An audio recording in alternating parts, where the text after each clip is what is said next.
Clinton, it's good to see you. We're getting ready to go live. All right, very good. How are you? Big old raw bone boy. Probably high school, I'd imagine. Doesn't come in post though, right? Yeah, Oh, really? It does? These last few times I feel like it's showing up as a reel. Until he got out. And then really. Yeah. Yeah. And then he married, Sue. Videos. She's talking about Now it's like, I do not see Rachel Banner. Probably good. I don't see. Friday night wrestling, 5 nights a week.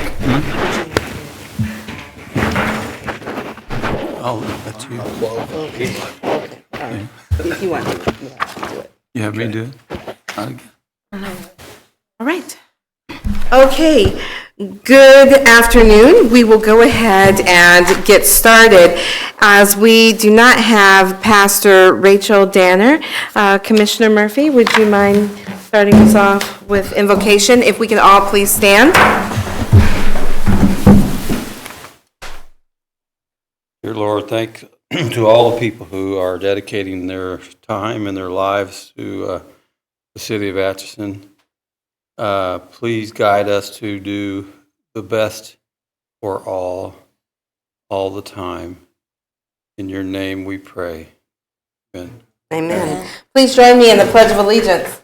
I pledge allegiance to the flag of the United States of America and to the republic for which it stands, one nation, under God, indivisible, with liberty and justice for all. Okay, I now officially call the meeting to order. All right, at this time, we have one proclamation, Motorcycle Awareness Month, and that is for May 2025. And the proclamation reads as thus: whereas motorcycle riding has become a popular form of transportation and recreation for a vast and growing number of people in the state of Kansas, and whereas there is a growing need to promote safety for motorcyclists and cooperation among drivers of all motor vehicles on the road. And whereas it is especially important that drivers be aware of motorcycles and give them our space and respect and our streets and highways. And whereas during the month of May, all streets and highway users should unite in the safety of motorcyclists, striving to share the roadways in the state of Kansas. Now therefore, I, La Rochelle Young, Mayor of the City of Atchison, do hereby proclaim May 2025 as Motorcycle Awareness Month in the City of Atchison, Kansas. Further, I urge all citizens to join in this observation, dated this 5th day of May 2025. That is the proclamation. All right. Very good. At this time, Tina, could you please call the roll? Mayor Young, Present. Vice Mayor Wilcox. Present. Commissioner Greenlee, Present. Commissioner Murphy, Present. Commissioner Slattery. Present. Thank you. All right, wonderful. And now we will have a presentation by Mark Westhoff, our city manager, presenting us the community survey. Thank you, Mayor, Commissioners. Couple notes for people who are following online. I'll mention this a couple times in the presentation in case people join. There is a link in the comments to the live feed that goes directly to these slides. So if anyone has a hard time seeing it on the camera, they can follow along with the slides online through that link. So as you know, the City of Atchison attempts to conduct a community survey of residents around every 3 years. In 2024, it fell at the end of the year, so it actually kind of ended up happening at the beginning of 2025. We did surveys in 2018 and 2021. This gives us a good idea of where the city stands in the eyes of the residents, as well as being able to compare to previous years and say, where have we done better? Where can we continue to improve? So this presentation is a summary of that report. The full community survey is available on our website. There's a news release at the bottom. It has the survey as well as a link to these slides and a collection of maps that show you how different parts of town responded to different questions. So next slide. So this is all the maps look like this. This is how the city was divided up for the survey results, basically by neighborhood. This shows the red dots are households where we received responses to the survey, showing that we did receive responses from around the entire city. So that is helpful for us to make sure we covered every neighborhood in getting those results. Next slide.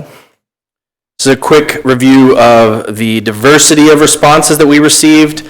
As you can see, it's pretty well represented, every group, every race, age, income level, education level. We have on there the reason that you travel to Atchison. 39% of respondents were born here, and then the rest came for employment, family, Benedictine College, a spouse. So we did have a majority of respondents who own their home, 76%, and around 23% who rent. Next slide. Just a couple notes on the responses. Next slide, Tina. This is kind of a fairly tough time to be asking people, what's your opinion on government?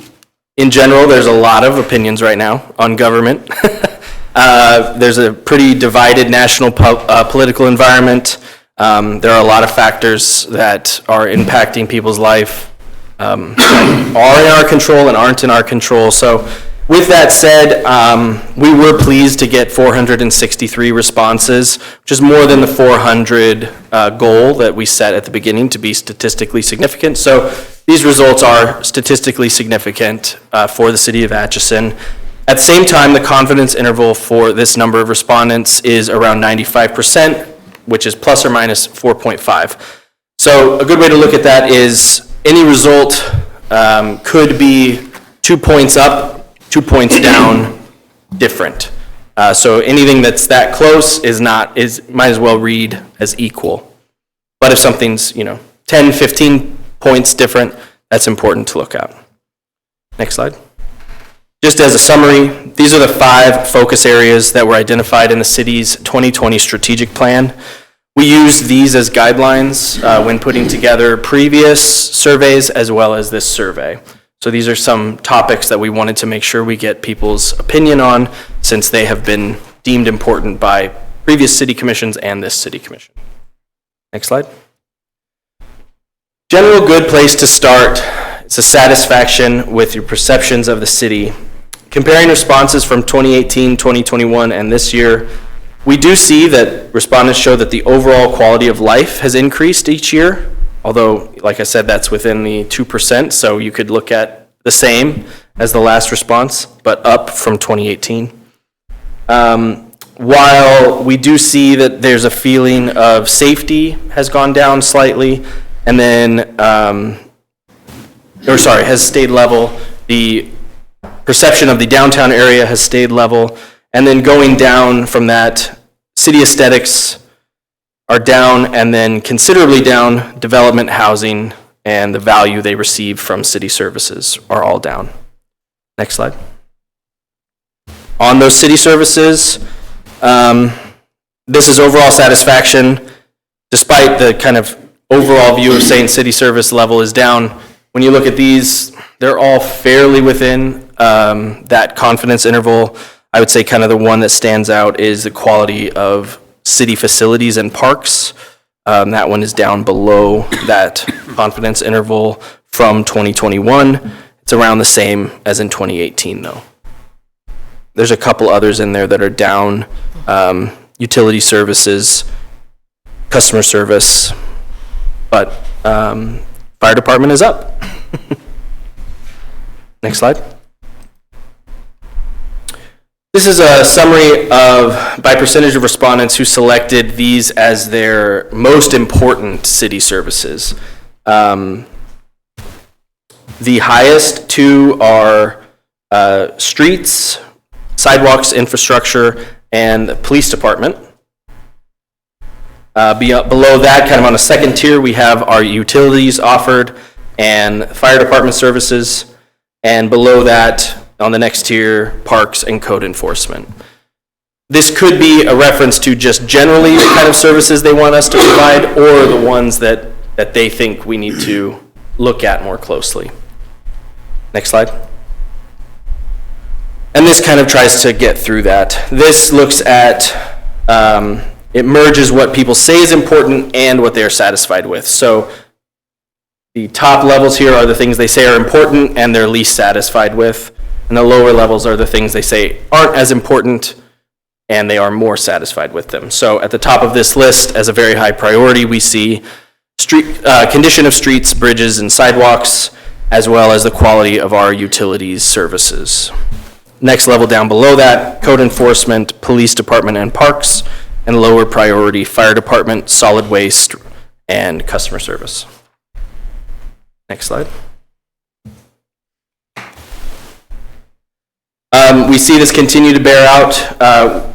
This is the result from 2021 for areas that the residents believe have the greatest impact on improving their quality, the quality of their own neighborhood.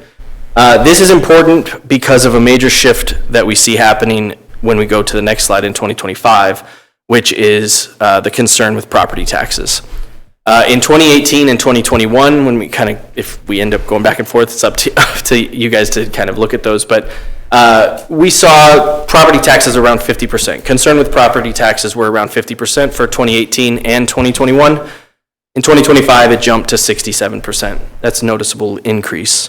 The others, kind of the other one that went up the most is increased street maintenance, which went up from kind of a combined 36% all the way up to 50%. So that's another one that we note. In general, streets, alleys, and sidewalks all scored fairly high this time around as concerning. And then housing and property maintenance were kind of the next level for services they think could improve the quality of their neighborhood. Next slide. Here's some areas where we have improved from 2021 to 2025. When you look at the difference in percent there, though, you get into that 4.5% confidence interval pretty quickly. So we have improved in the quality of our entertainment options. That's the largest increase. We do see improvement in terms of city enforcement of mowing and weed issues, overall quality of fire department, and interestingly, overall quality of streets, bridges, and sidewalks. Again, that one is within that confidence interval, so you could look at that as staying the same. The other responses, people seem to think that we need to improve that. So it's a little interesting that one ended up coming out as an improvement. Next slide. And these are the areas where we did not do as well in 2025 as 2021. First, I will note that the largest drops were the quality of parks, quality of utility services, development and housing issues, and then an overarching theme that kind of starts to emerge of city communications. The red dots are all communications or the perception of city services, kind of all related to how well does the city get our messaging out and how well do people receive that messaging. So they all went down. Next slide. This is a comparison to other cities in our region. Some areas that we score much higher than other cities in our region are trash services, score much higher, police protection, recycling, again, kind of combined with trash, and generally, actually, our customer service, police visibility, fire prevention, we score really high on all of those things. Next slide. Some areas where we score lower than our companions in this Plains region. The biggest one is the condition of streets and curbs, and then city enforcement of property maintenance issues, other infrastructure issues such as accessibility for pedestrians with disabilities, bike infrastructure. Notably here, a couple things to note. We see code enforcement come up multiple times. We see city infrastructure come up and city communications. And then it's interesting that there were only two drops related to the police department. We saw generally positive responses to the police department. There were two related to that area, which were walking alone in parks, which we kind of talked about parks, and animal control. So those were the only two negatives in the police department category. Next slide. So, quick summary. People seem most dissatisfied with property taxes, communications, and the online presence from the city, and their neighborhood infrastructure, streets, curbs, sidewalks, alleys, parks, and code enforcement and city aesthetics. So I'm going to kind of take some of those in order here. First, property taxes. So a few notes on property taxes. Just a quick reminder of how property taxes are collected and calculated in Kansas. So there are three parts of a property tax valuation or property tax bill. The first step is the appraisal value. Oh, next slide, Tina. The first is the appraisal value. This is determined by the county appraiser. They use formulas to attempt to determine the fair market value of a property. It can be based on a once every 6 years visual inspection of the property, a sale of the property, new construction or major improvements to the property, major defects that have happened, or comparable sales. They have many factors that they can take into account to determine the value, the appraised value. This is the notice of valuation people receive every year. Sometimes it can be a little shocking, especially in the last few years. We have seen an average of around 10% increase in market value of homes in Atchison County and in the city of Atchison the last few years. Next slide. The second variable in the calculation is the assessment rate. This is set by the state of Kansas legislature via statute. It's currently at 11.5% for residents, 25% for commercial and industrial. This is how much of that value on your home can even be taxed. So you have a home that's valued at $200,000, only 11.5% of that can be taxed. Next slide. And then the last piece of the equation is the mill levy. A mill is a standard taxing measurement equal to 1/10 of a cent. It's set by local taxing entities. That's us, the county, school district, and other special taxing districts like libraries. Sometimes there's water districts, hospital districts, drainage districts. We don't have a whole lot of those in the city. We do have a recreation district that's tied to the school district. So, for example, if a taxing entity sets their levy at 50 mills, then for every dollar of assessed value, the property owner pays 5 cents in taxes. Next slide. I grabbed a couple properties here in town, random properties, and this was pretty similar for all of them. In the city of Atchison, taxes are currently around 29.5% that goes to the city and the library. They're within our total.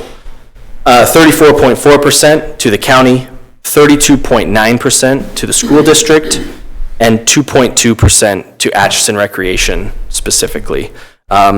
This example has, as you can see, one of those drainage districts, but it's collecting at 0%, so it's not relevant to these numbers.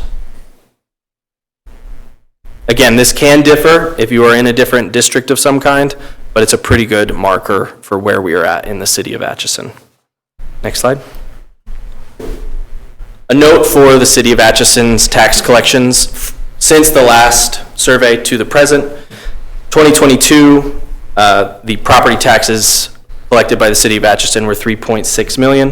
2025 is $4.1 million. This represents an average annual increase of around 2.8% per year over the 4 years from the last survey to the current. And we would say, while we believe that's a modest increase over that time period, we are listening to the responses of the survey, and we will continue to do everything we can to keep property taxes as low as possible in 2026 budget year. So I just wanted to do a quick review of property taxes, how they're collected, and what control the city has during our budget process, which is upcoming over the summer. So, next slide. Quick closer look at the city communications, which was kind of the next largest issue that we looked at. The next two slides are this slide and the next slide will compare 2021 versus 2025 responses. So you're looking at the 2021 responses right now. Anything that's blue means that we're doing a good job.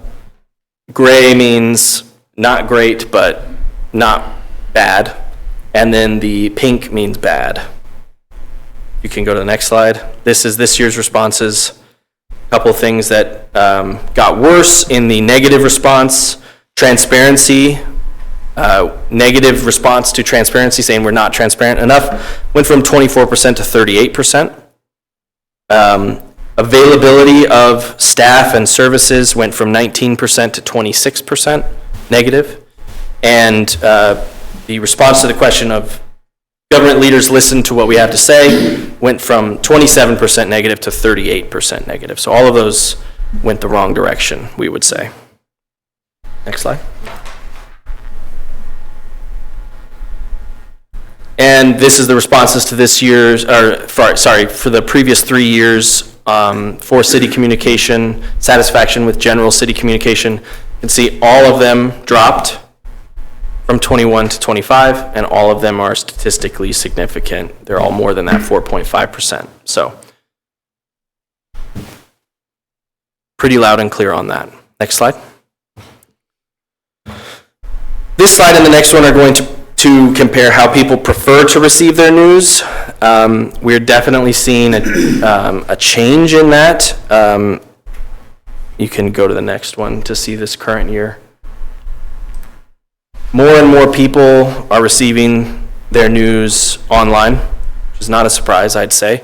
They vast majority prefer the city website for their news from the city.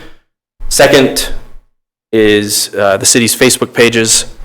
A third is the radio with the Globe. Fourth, and then other social media and what we're doing right now at the very bottom. Okay, next slide. So some first steps that we'd like to offer on improving that. Obviously, we're going to continue moving forward in the future as well and try to figure out if any of these are working. We have already increased our use and presence on Facebook, and we will continue to do that as it was the second highest response for news.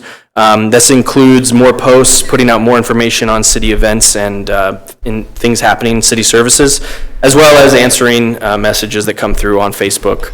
It's certainly not the preferred way for staff to interact. We would prefer those to come in through our website so that they definitely get into our email inboxes, but we are checking that more frequently to try to help citizens who respond to us via Facebook. We are also going to be committing upgrades or going forward with upgrades to the city website. There's an accessibility law in Kansas that requires us to do this anyway, but we are going to, as we upgrade the city website, keep in mind that people would like to get more information through it. So let's try to make it as easy as possible to do so. And then we're also going to increase the number of press releases, radio interviews, just try to get out there as much as possible to the public in the ways that they want to hear from us. Next slide. Code enforcement and aesthetics. Next slide. This is the first time we've ever asked this question. We've asked before about code enforcement, and people say it's important, but we didn't know whether to determine that means it's important, you're doing too much, or it's important, you're not doing enough. So we included this survey, this question this year. Do you think we're being too strict, too lenient, or you don't know on code enforcement? 36% said too lenient, 60% said I don't know, but only 6% said they think we're being too strict on code enforcement issues. Next slide. Do you think the City of Atchison should play an active role in acquiring vacant and dilapidated properties to advance redevelopment efforts? This one was pretty overwhelmingly yes. 72% of respondents believe that the City of Atchison should take an active role in the aesthetics of the community, dilapidated properties. Basically what we're trying to do with the land bank, keep going, try to do more. Next slide. This is an example of one of the maps that's part of the report. It's interesting to see that probably the oldest part of town, the downtown here and just north of downtown, is the most dissatisfied with the efforts to demolish unsafe structures.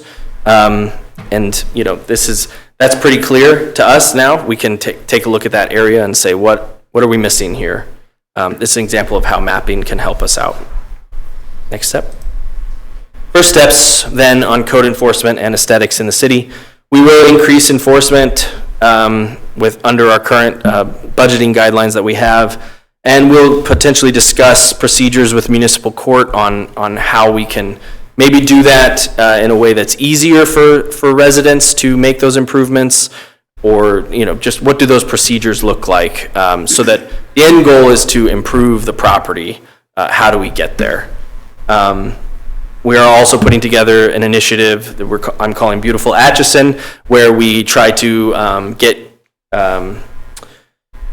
increase the breadth of special trash pickups, increase the information, again, going back to city communications, about the existence of special trash pickups for people who want to clean up an area, property that they own, as well as creation of a city-led community cleanup volunteer program that will be coming this summer. And realistically, we probably need to look at, if any of these things happen, we may need to look at this specific department for a small increase in budget next year. Something to think about as we enter into those discussions. It's been cut the last 3 years, and the results say people would like to see more. So, something to think about. Next slide. Downtown and economic development. Next slide. A couple things to note here. Actually, restaurants and entertainment quality has gone up. The responses to that are positive. They're still below 50%, so let's keep going with it, but they are moving in the right direction, that people think we have more options and higher quality options than in the past. At the same time, employment options have stayed basically level, and the quality of housing options has dropped, which is where this is occurring. It's an interesting question. What's driving that? Is it affordability? Is it availability? Is it supply? What is driving that? Because we have completed, since the last survey, multiple housing projects within the city, and we continue to do that as well. Next slide. So again, this is another one that the only one going down is the progress on development and housing, whereas the others are stable or trending up. The other economic development indicators are either stable or trending up, but the one that dropped the most is the quality of housing options and the progress on development. Next slide. Do you think downtown Atchison is more successful compared to 5 years ago? 50% said yes, 34% said no. I think overall this is a good result, but it is interesting that oftentimes with these, you end up with a very large chunk saying, I don't know, sort of implying, I don't know, it's hard to compare. 34% saying no is something to note. Committing to saying, no, I don't think it's any better, while keeping in mind that 50% said it has increased. Next slide. This is another nod to the housing issue potentially being a property tax concern. It was the highest response when saying that there are the biggest issues facing Atchison over the next 5 years. Although I will say that the housing supply itself is third on that list there, and economic development is second. So development and housing kind of dovetail with property tax concerns as well. And it's an interesting thing to look at when you're talking about housing supply. We currently have net migration into the city every day for employment, and so we could probably look at trying to increase housing supply anyway. Next slide. Another map, quality of entertainment options. It's worth noting that it seems like kind of the Benedictine area and the old Atchison area are less impressed with the entertainment options in town than kind of the rest of the community. Another example of how we can use a map to try to target some of the results. Next slide. So some first steps on this. Again, I think we should be keeping property taxes, the concern on those at the top of our mind, especially as we enter the budget season coming up. And we should continue to encourage housing development at every economic level, from apartments, low-income housing, all the way up. We should look at leveraging our land bank resources to push that forward as much as possible. And then we should focus on business expansion, retention, and attraction. We want to grow a diverse economy that will then, show developers, yes, you can build here. We have the demand to meet the supply. Next slide. All right, streets and sidewalks. Get ready to see some bad colors. Next slide. Condition of streets, neighborhood streets and curbs. This is a map to kind of show you again. Infrastructure is a very local issue, right? You might think someone who lives in a development with a new street thinks the streets are fine. Someone who lives in a development with an older street thinks they're a problem. So the maps can help us with that, especially. This is interesting, of course, that some of these areas are the older parts of town out west, which are somewhat newer, had a more neutral response to the condition of streets. Next slide. However, sidewalks are pretty universally considered dissatisfied, I would say, across the city. Condition and availability of public sidewalks. We continue to do projects to alleviate that, but okay. And the next one, and probably the worst map that we got, was the condition of alleys. The entire city is dissatisfied with the condition of alleys, and the old town area right north of downtown here, which is kind of bounded by Santa Fe 6th, Laramie and 12th, is that red square there that says they are very dissatisfied with the condition of alleys. We've talked about this before, but generally alleys are paved if we do our trash pickup in that area in the alleys. And if we don't, then we don't do paving on the alleys, but we do keep an eye on them to make sure that they are in usable condition, but we will keep taking a look at them. Next slide. So I don't have any quick first steps on streets, alleys, and sidewalks. I think it's a bigger question to talk about. On the one hand, we do continue to try to leverage as many grants as we can for these repairs, using state and federal programs to put in streets and sidewalks. However, the cost of streets and sidewalks has continued to go up considerably. So under our current budgeting, we could account for approximately a third of the streets in town to be consistently repaired. But at the same time, to increase that street budget would increase the property tax pressure that we just talked about. Another conversation to likely have during the budget season is the brick streets. We all like the historic nature of the brick streets. However, it's important to note that repairs to those cost around 10 times as much as it takes to repair a paved street or to pave over a brick street. So I'm not saying that we have to do that. I'm just giving you that information. And then the street bonds. We currently vote on those every 3 years, but the dollar amount of those bonds has rarely gone up any significant amount. And so as the costs have gone up, the bonds haven't gone up. We can do less and less work each route. We would really like to try to stop that cycle, but that, again, takes a bigger budgeting question of how can we possibly do that. It would take a long-term approach, and clearly this is an issue for residents as it is today. So, next slide. I wanted to highlight just a couple interesting results from the survey at large. Next slide. One is that everybody thinks the fire department's really important. Maybe that's surprising, maybe it's not. But it's notable because of the amount, 92% said that of all the city services, who would say no, you think, right? But that's the highest percentage response that we got in terms of is this department important to you? Next slide. This is an interesting one. This is from 2021. In the past 3 years, do you think Atchison has seen an increase in homelessness? In 2021, 50% said, I don't know, and 43% said yes. Go to 25, please. In 2025, 71% said yes, and 25% said, I don't know.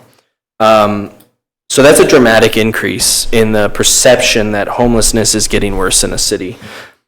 We can try to game out the actual numbers of that and see what that really looks like, but it's clear that this is the public's perception of the issue. Next slide. I thought this was an interesting response, support for more active and organized programs at city park facilities. Very or somewhat supportive was 72%, with only 18% saying they would not support a more active role on the city's behalf in organizing programs through the city.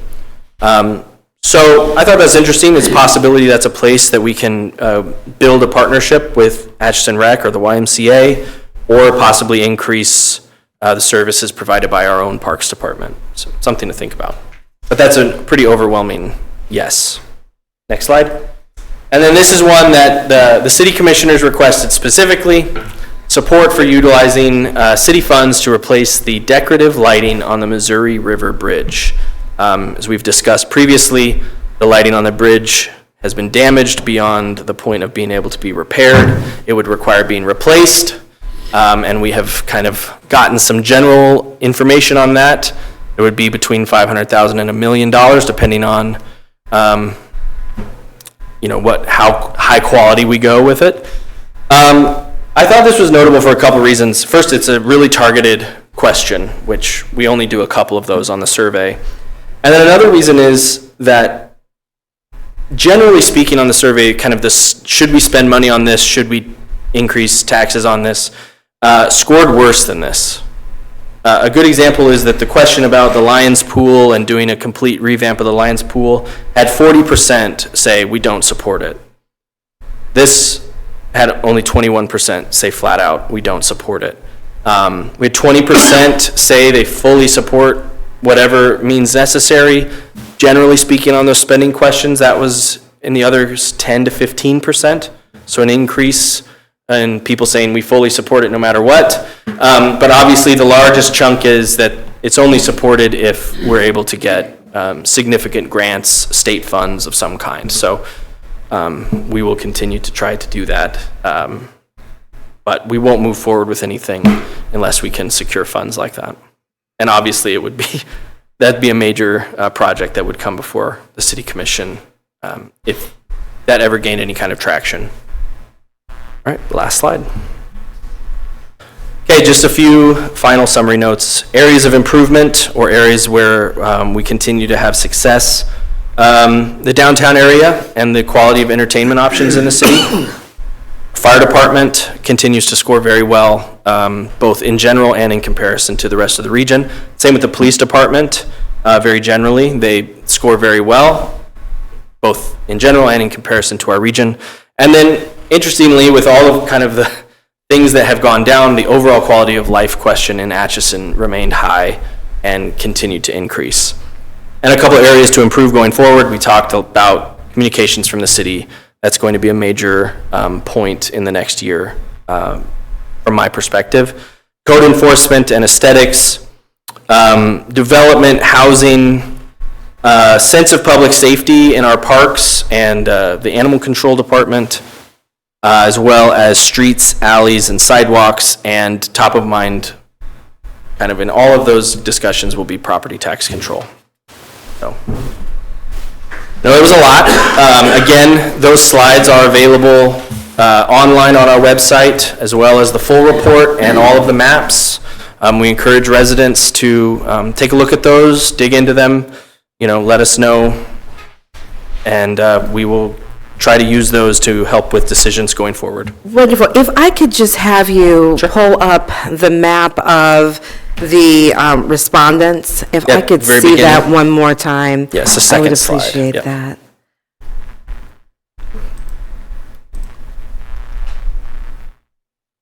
scroll up, second slide. There you This go. one? Yes, that one. Okay, I see. Okay, all right. Very good, all right. Thank you, I appreciate that. That was very well put together. And just Very well another put together. point, if anyone watches the video later on with the presentation, the slides are available online and as a comment on the Facebook feed for the meeting. So, thank How you. many total respondents did we have? 463 households, 463 households. Which is, percentage-wise, is that 10% about? About a little more than 10%. Little more than We have 10%. 13%. Okay, and it was more than what you had, the original goal was 400. 400 was the goal. 63 over, okay. So once they got to Okay. 463, they said, we have enough, and they stopped taking any more. Okay. Do we have a map for most all those categories? We have a map for a lot of them. The MAPS report is almost as long as the general survey results report. So there's two links there. One is to the collection of maps, and one is to the community survey results in general. I'll say it's tough to tell most of the maps because they're all the same. It's kind of hard to read into those. But there's some interesting But ones. some of them are. Some of them are pretty. Yeah. You'll get some where, the south side of town said this, the north side said this, and some like we looked at, kind of Benedictine area says one thing and everybody else says something else. Those are interesting to take into account. Okay. That's what I was Okay, looking yeah. at. Yeah, that's why I was wondering if I could see that second Yep, page. they're all available on our Where- website. Okay, wonderful. Any other questions, concerns, comments? Oh, I just Yeah. have one kind of question. Yeah. Now that we have the survey, what do we do? I know that's kind of an open-ended question, but are we going to have a meeting regarding this survey? And are we going to find a direction that we're going to go as a commission, or because lots of times you see some surveys and then everybody goes, don't do anything. What direction do we go? Do we have meetings? Do we draw other people in? Do we? That's my question. What do we do? Well, I did lay out some of the direction that city staff has already said, well, we can do these things kind of as a first step. We absolutely can have a workshop on the survey results and kind of talk about it in general. My thought is it will probably be something that is discussed at length during the budgeting workshop process this summer. That's what I would If you have a think. question on something in the budget, whether to cut or increase, referencing this is the most recent data that we have for whether it's something that residents want or don't want, or they're mixed on. So that was kind of my vision with it, is that it would really help propel our budget discussions this summer. well, and considering streets, taxes, those were things that were of huge concern. Beautifying, of course, that's something you said that you had a plan for Yes. that with the beautifying, which may not necessarily impact the budget as much as some of the Correct. other things. Yeah. So, Yeah, the first steps on there that I mentioned would all be possible within our current budget. That was kind of the idea there, was find some things that we can do right away that don't cost any more money or that are already kind of within our budget. And then anything else beyond that, either a cut or an increase, would be obviously something that we'll discuss during the budget meetings. any other questions, concerns? All right, thank you very much, Mark, appreciate that. A lot of hard work went into that, so thank you, thank you. At this time, we will now open for public forum. Persons who wish to address the city commission regarding items that are not on the agenda may do so at this time when called upon by the mayor. Speakers are limited to 3 minutes. Again, speakers are limited to 3 minutes and should give their name and address when addressing the commission. Any presentation is for information purposes only. Again, this is just for informational purposes only, and any and all written communication should be deposited with the city clerk. So at this time, I open the public forum. Do we have anyone here for public forum? Items not on the agenda? Going once, going twice? Okay, we will close the public forum. It is closed. At this time, we will invite Mr. Westhoff back to go over our consent agenda. Okay, thank you again. The consent agenda tonight is light. There are only two things. One is to approve the meeting minutes from your last meeting, April 21st. And the second is to adopt Resolution 3417, Project Atchison Special Event Permit, May 10th, 2025. This is for Porch Fest. Wonderful. All right. Any questions, concerns? I move we adopt it, consent agenda. It's been moved that we adopt the consent agenda and seconded. Is there a question? Okay, at this time, it's been moved and seconded that we adopt the consent agenda as printed. All those in favor, please state by saying aye. Aye. Aye. All those opposed, same sign. Motion carries. And next, we will have our new business, and it will be Independence Park Safety Surface Replacement, presented by our Public Works Director, Mr. Clinton McNamee. Mr. All McNamee? right, yep. The proposed contract would replace the 2004 era rubber safety surfacing around the keel boat down at Independence Park. This is included in the 2025 CIP, budgeted at $40,000, though it does envision a potential waste tire recycling grant and also participation cost share with the Riverfront Foundation. We weren't able to secure the waste tire grant, and the Riverfront Foundation, we're meeting with them on mid-month this month to discuss the cost share. However, despite those items not being locked in, I still strongly recommend that we proceed because it's in a significant need of replacement. It's definitely outlived its expected service life. We're also doing some modifications to the splash pad here coming up soon that will help. I don't want to say it caused the issues, but it certainly added to them the way the splash pad was operating. So the modification should help that moving forward. Also, we're trying to get this accomplished kind of around the same timeline that the same company's doing the LFM Park improvements for the playground aspect and installed before Amelia Earhart Festival. The vendor, the Great Southern Recreation, they're the ones that are doing the playground at LFM Park. They did the pricing through a purchasing co-op, which pre-bids certain services and materials, thus negating the need for us to go out for competitive bid.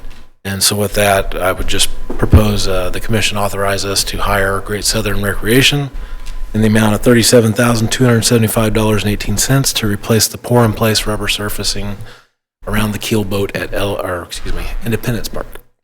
And this is coming under budget. As you said, we had budgeted for $40,000, and now it's $37,275.18. So that's It is under budget, but not, it won't include, the budgeted grant. So we anticipated grant funding when we set the budget for CIP last year. We know the grant's not an option. Okay. But like I said, I don't think it should be contingent upon that. Okay. It needs to be done. Okay. Yeah. I tend to agree. Do we have any questions for Mr. McNamee? I just have one. As far as surface, this is just addressing the surface. This is not addressing any like water lines or drainage lines of any kind. Nope. Are there going to be issues in 2 to 3 years with that part of this? Are we anticipating? I mean, there's going to be a point in time that the valves are going to have to be replaced, and That's what we're doing. That's what they're doing. now. Replacing the But valves now. those with this? No, as a separate budgeted item. Oh, okay. those items That was my aren't question. Yeah, those items aren't underneath this surfacing. yeah, they're over on the splash pad, so they won't impact this project. Okay. But it will prevent the water from overflowing the way it has been into this area, which added to the damage. Okay. Okay. You answered my All right. Any other questions, concerns?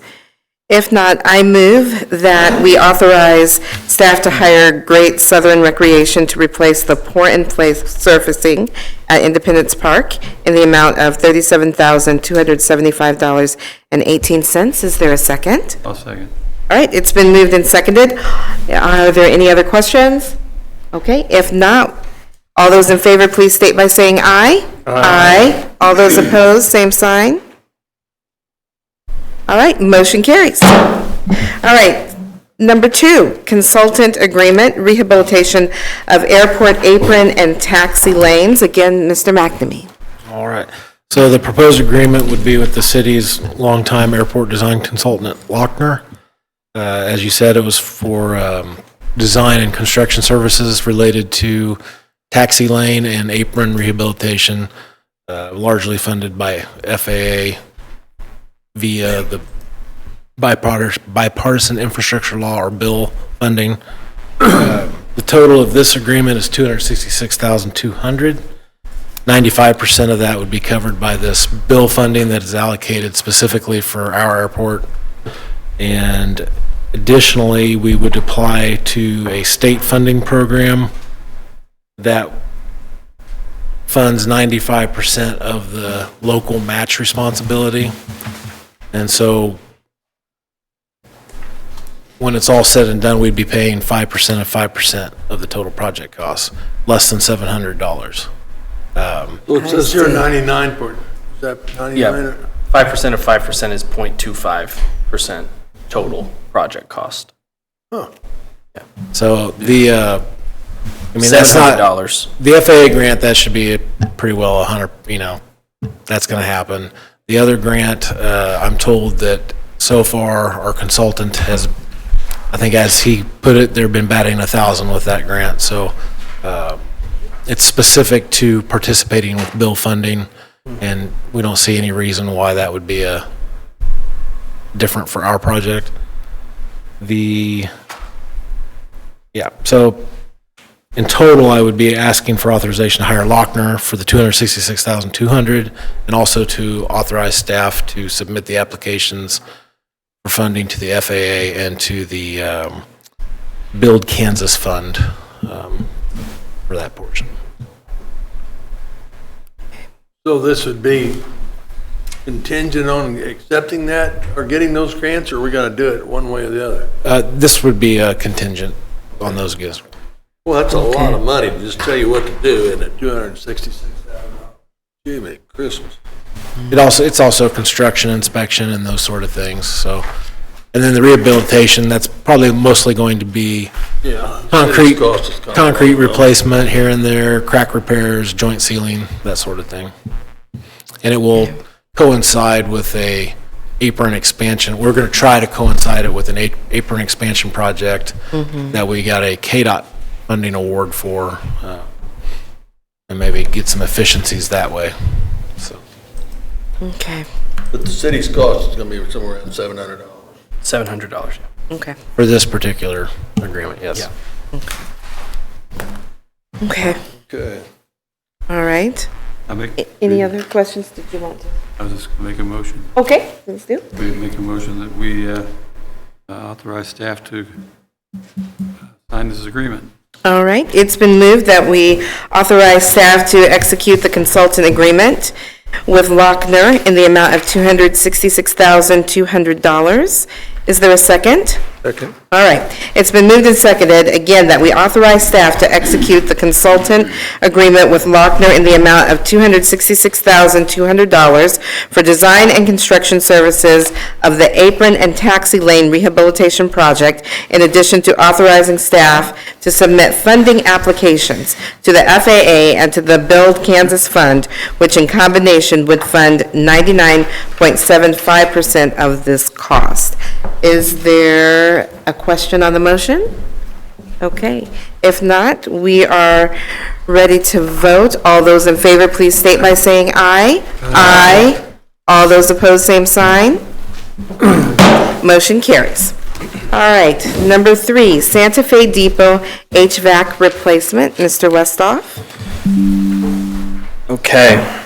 This is a proposed HVAC project that would replace the units at the Santa Fe Depot that service the museum and the gift shop area of the building, the largest portion of the building. The project includes replacing the outside condenser unit, indoor air handling units, electrical increases, ductwork modifications. The existing HVAC is 15 years old, but it's been declining over the last several years. If you've attended an event at the Santa Fe Depot in the last 2 years, I think you probably would agree. So we had this in the CIP previously, and then it was removed last year, so we would add it back in, which we can still do during this budgeting process this summer.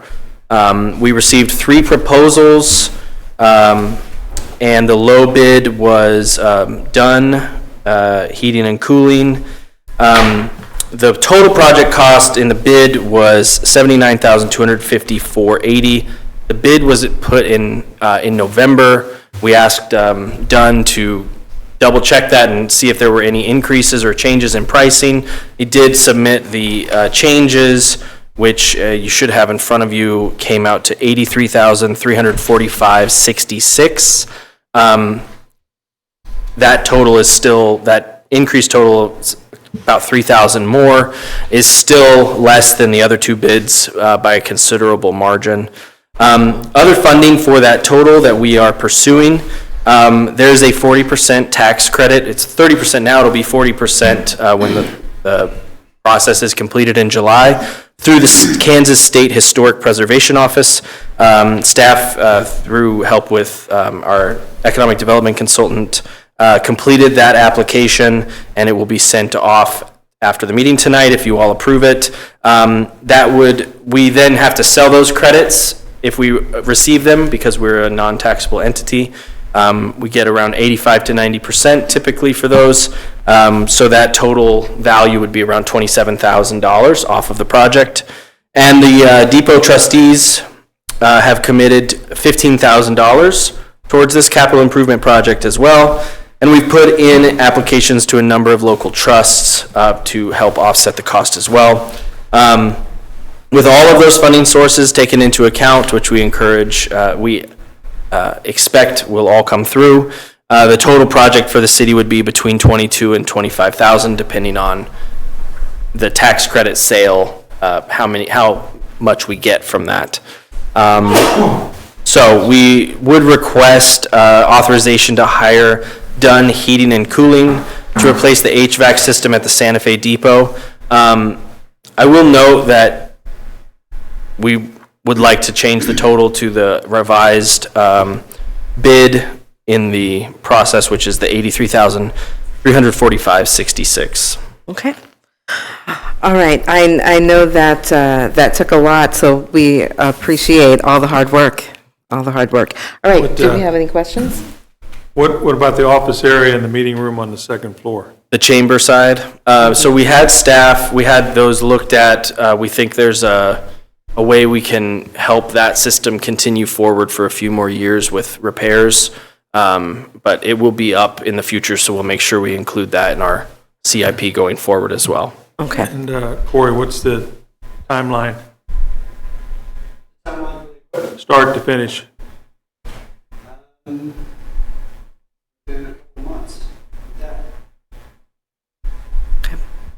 Okay, all right.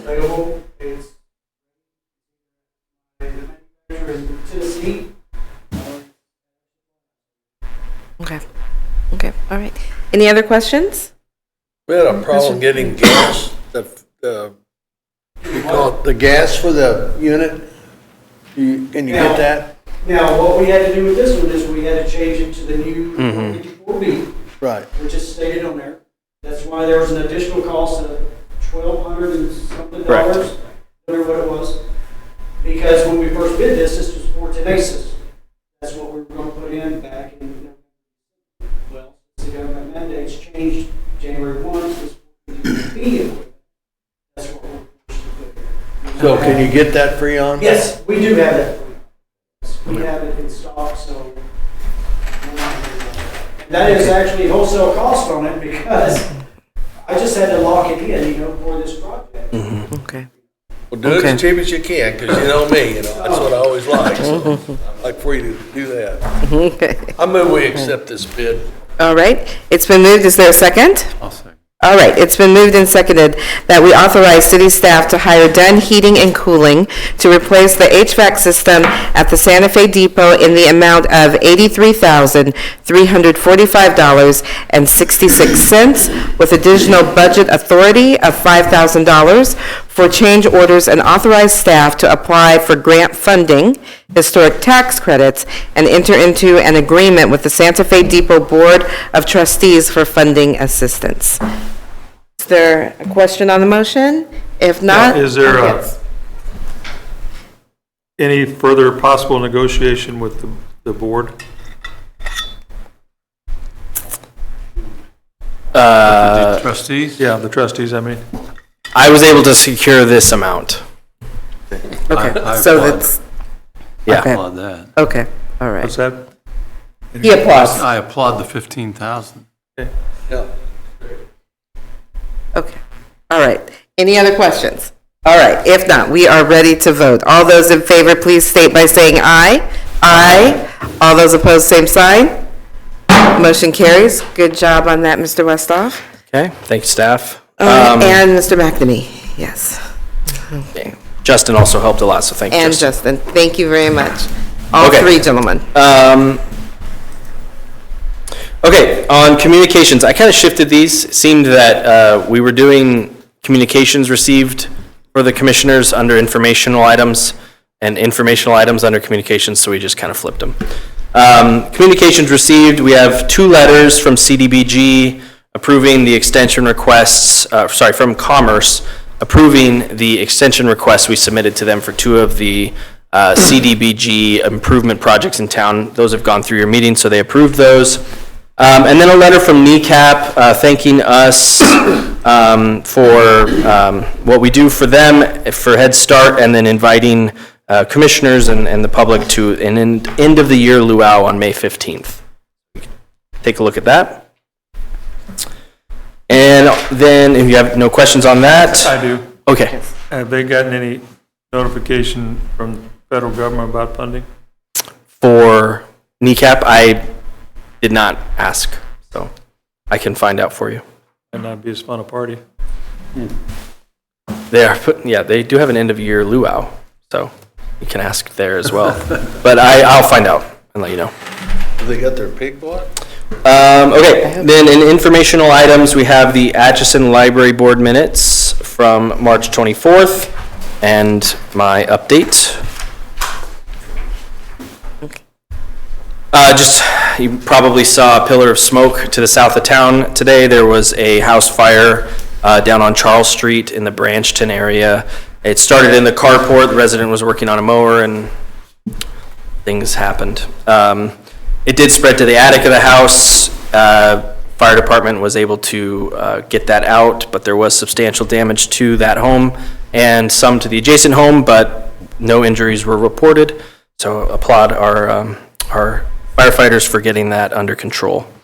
As I mentioned in my presentation, we're announcing later this month an initiative, Beautiful Atchison, reminding residents about special pickups, potentially increasing the kinds of pickups we offer once in a while, as well as creating a community cleanup program. And we will probably be looking for volunteers to pair with city staff on that, so keep your eyes open for it. The South Headworks Outfall Improvement Project is now open for bidding.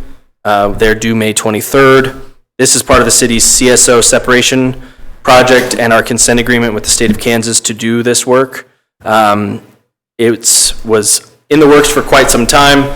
It was held up by railroad approval, which has moved forward, so it's now out for bid.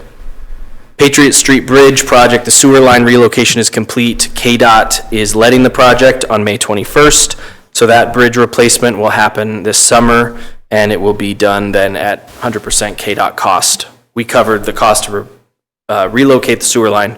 They'll replace the bridge.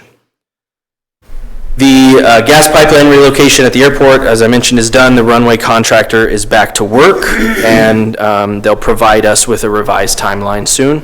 So they're moving dirt out there now. Elephant Park, city crews completed our demolition of that structure there and removal of the asphalt that needed to be done in anticipation of the concrete work, which should be done in the next 2 weeks. The new structure may or may not be installed in time for Juneteenth, as I mentioned before. If it's not, we will provide tents, extra tents for that event. The Lions Pool will be opening on Saturday, May 24th. We have no planned changes for admissions or operating hours, so business as usual there. The new pool manager, however, is working on creating programming for swimming lessons, which have not been offered at the pool for many years. So be on the lookout for that. We're hoping to be able to offer those to the public this year. The Riverfront Trail area that needs repaired should begin this week. So again, that's going to be gravel for a time period while we figure out kind of the broader perspective of what's happening on the riverfront. Animal control, we're doing some upgrades to the shelter that will be completed by the end of this month, maybe early June. We're tearing out, there's an outdoor kennel that has kind of a dipped area that was collecting water, so we're tearing out that kennel area and the slab, pouring a new slab that will improve the drainage. We'll replace that fencing, put in a new roof over that area that will also help with the drainage, and it will have gutters and everything with it. Previously this year, we've installed new storage at the animal shelter. We hired a second full-time employee, and we are looking at long-term solutions for that. We're seeing increased animal pressure, a lot more people dropping off animals, so we're looking at if we need possibly a new shelter or a new location or something. So, and then quite a few streets updates. We're completing an internal update of our streets inventory and a condition assessment to anticipate scoping out projects for the future and overlays. Our engineering consultant has started the traffic study on 2nd and 3rd Street that we've talked about at a previous meeting. Residents came in multiple times talking about traffic on 2nd and 3rd. We're going to have an engineering study done to tell us what's actually happening up there. They're starting right away so they can get traffic counts in with students and without. Good. We should have those final reports around in July, hopefully.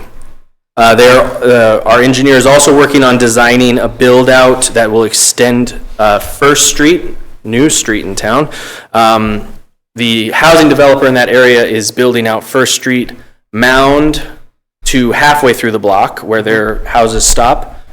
And then eventually from Riley to Laramie, where the rest of their houses are going in, there's that one little half-block area north of Riley to halfway through the block. So we're working on getting that scoped out to connect it so that 1st Street will go all the way through from Mound to Laramie when that project is complete. And then on U Street, if you've been by there, they're doing a lot of grading to kind of finalize the project. We had questions about the barricades that would be going up on each side. They did plan to put in some very large, maybe not very pleasing looking barricades for that project. So we've asked them to consider, some guardrails that would stop a car from going onto the highway if they happen to forget that U Street Bridge is gone, while having some reflectors on it as well. Something a little more functional, but also not as, overt, not as displeasing to see. So. Okay. All right. Very good. Very good. That was a very good update. Any questions? Okay. All right. you. Thank you. All right. At this time, we will have governing body comments. Commissioner Greenlee? Just glad to see the work taking place in Elephant Park. That will be greatly appreciated. A lot of excitement up there. In case folks don't realize it, that's probably one of the most utilized parks in the city. And once that's complete, I'm sure it's going to be well used, greatly appreciated. Also, coming up is Juneteenth. If you folks have not attended one of those celebrations, I highly recommend it. They put in a lot of work in doing that, and it's the only free Juneteenth in the state of Kansas, the only one. So I think it'd be well worth your time if you drop by. Absolutely, absolutely. Vice Mayor? Pass. Okay, all right. Commissioner Slattery? I don't have anything other than I sure and had a good time at Juneteenth every time I went. Excellent, excellent. Commissioner Murphy? I have kind of an open-ended question. One of the things on our survey that was, and I hear it from the citizenry as well, is about our streets. And I understand, years ago, they used to slurry seal streets. And then they did chip and seal. Chip and seal, I understand, became a problem because of the chips going into the sewer system. Do we slurry seal at all anymore? Educate me a little bit why we don't, and This is just my opinion on it. That's good. We haven't done slurry seal since probably the early to mid 2000s, probably maybe late up to 2010. That's kinda what- somewhere in there. Actually, maybe a little later than that, 2012. In its best application, slurry seal is used to preserve a pretty good condition asphalt street. I would say in our past, we were maybe using it to make a deteriorated street look a little better it just wasn't, and that was an application that was valid. If you were to read an asphalt manual, it would show you a picture of a street that you should crack seal. And then it would show you a street that had a lot of cracks. And it wasn't efficient to crack seal all that, so you just do a broad seal, like a slurry seal. But in its best application, it's used to preserve an already good street, to extend the service life before you need a resurfacing. The other reason was the truck is a very expensive piece of machinery that required a lot of calibration, some trial and error every time it got started. The city's budgeted about 2 weeks worth of work for that truck. And by the time you got the bugs worked out, you're down to about a week and a half of work left, and then it's over. And it was just such a short season, not very much ground covered by it. A strong temptation, in my opinion, to slurry seal streets that were beyond in other words, help. we would be wasting money. I wouldn't say we'd be, if we were to do it like we did it before, yes, I would very much say that. It's just that to mill and overlay is very, very expensive. And some of the streets looks like if they were sealed some way, and I don't know enough about it, that's why I'm asking. It would seem to me that we would get an extra 2 to 3 or 4 years out of some of these streets before we have to. Because we only do this overlay thing every 3 years, isn't that right? And we haven't increased it, so we're going backwards. And For sure. Yes. Yeah, and going backwards, that's just going to make it cost a whole lot more in 15 years when we have to. And I'm just trying to think of, that's why I'm asking, is that an oversimplified solution? It would be a significant, I think, in order to do enough slurry sealing, it would be a significant investment just in that. Do we still have the truck to do it? No. That's probably, I haven't priced one, but Well, I guess it. There's another challenge with it, and it's that seal work is not bond financeable. It's not a capital expense, maintenance expense. I It's see. not eligible for bond financing, so to pay a third-party contractor to do it sufficiently well, we don't do it enough to be any good at it. We made that switch when I was out there, and I'm trying to get a realization, like, it's not fair. You kind of get frustrated, like, doesn't go and do a job, you'd be frustrated that it didn't go better. Well, they haven't done it in 360 days. It's not a fair expectation for them to be any good at it. Proficient at it. The other thing I would say about it, the very best public works departments, the ones that are really well financed, you could name those cities, they don't do slurry seal. Some of them do chip seal work. They're very particular about the specifications of what works there, but they also have built standards. So like Over the Park, for example, they have a really well-run chip seal program. They don't have grit classifiers in their combined sewer system either. Right. The slurry is like almost like a glorified paint. Kind of makes you feel good because like, ooh, we have a blacktop street again. But it didn't. Like, you addressed a little bit of surface decompaction with some oil mix, maybe, but not really. Any real significant issues, problems? Well, can we do some chip and seal on where we've got the sewer disconnected in our city already? In some of those areas, there's some of those that we could maybe have a contractor do it in if we can't do it. We've looked at that. Yeah. Didn't really get super in depth with it, but some of the areas that I was really kind of interested in looking at it, the streets are already to a point where probably any contractor would really strongly advise not to try to chip seal the asphalt because it's in Too bad far enough. gone. Right. It's not. Which speaks to Mark's point about it'd be really great to not have to bond finance street improvements. Yep. Right, That's, once you do that, it's really difficult. yeah, Yeah. okay. All right, okay, wonderful. That's Just, my question. okay, thank you. All right, just a few things. One, definitely want to echo Commissioner Greenlee on supporting Juneteenth. It is wonderful, and it's a wonderful celebration that our city has had for many, many years. And again, it's free, and of course, Commissioner Slattery said that every time he attends, it's a wonderful thing, so I encourage all citizens.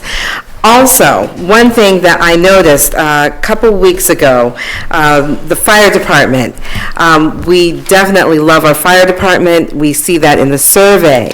I would encourage citizens, when you see a fire truck, an emergency vehicle, please immediately move as safely and swiftly as possible to the right.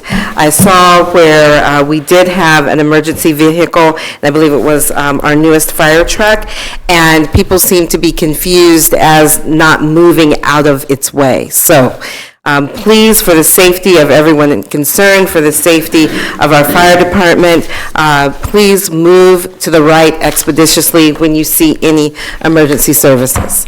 So with that, if anyone does not have anything else further, I would suggest that we have a motion to adjourn. I'd so move. It's been moved. Is there a second? Second. All right, it's been moved and seconded that we adjourn. All those in favor, please state by saying aye. Aye. All those opposed, same sign.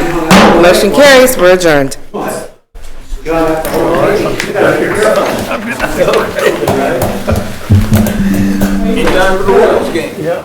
Way early. Get batting practice. Okay. Take care.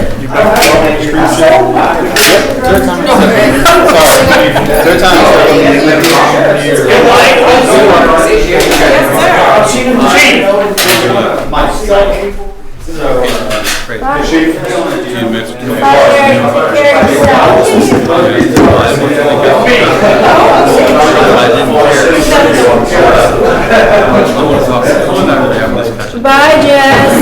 Make some kind of decision. See ya. I'll tell you what. I think he was. I want to